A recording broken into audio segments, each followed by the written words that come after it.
the worst case scenario in terms of electoral results in the United States and their impact on Latin America, on Mexico, and the drug war in general would be a victory for Hillary Clinton.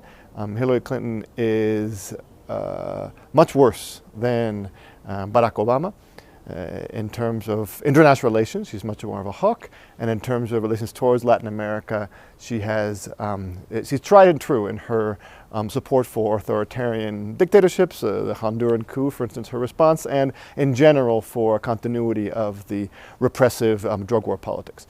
Donald Trump would be terrible for the Americans, poor guys, but it would actually probably be better than Hillary Clinton for Latin America, because that would help us justify and defend national sovereignty and make much more transparent the more profound interests of the United States towards Latin America. The only hope really is Bernie Sanders. He hasn't said much about it, but it's pretty clear that he would probably loosen up and flexibilize the whole drug war rhetoric. I mean, technically, the drug war rhetoric is over with, right?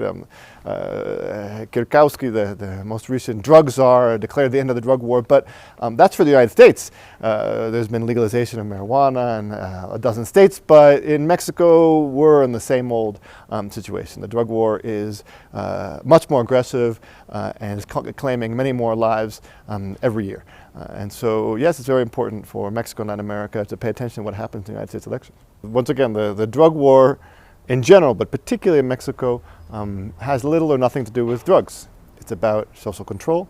It's about economic interests, particularly the NRA and gun interests, for instance. It's about national security, maintaining violence south of the border, not the north.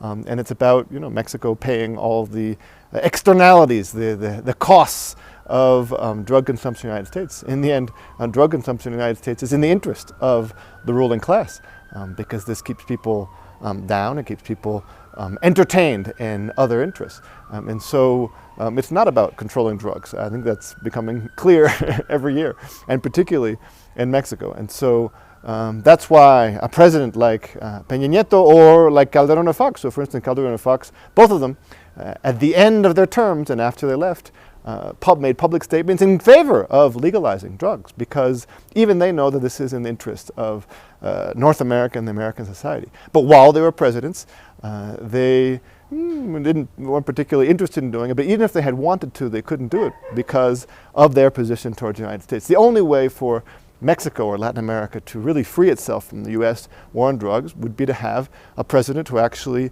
thought first about his or her own people, was a nationalist in the best sense of the word, that actually thought about Mexican health and Mexican society first. That's the way to really stop the effects of the drug war.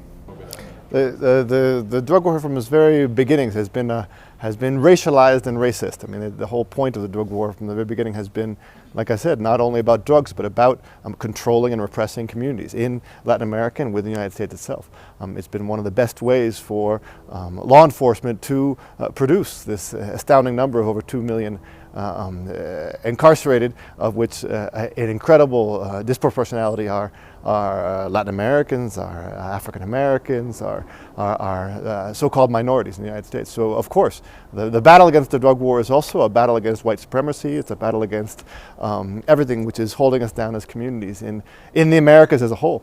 This is why, in the end, someone like Bernie Sanders is the only hope, because he's someone who seems to understand the complexities of the issues, and that it needs structural solutions and not just superficial ones.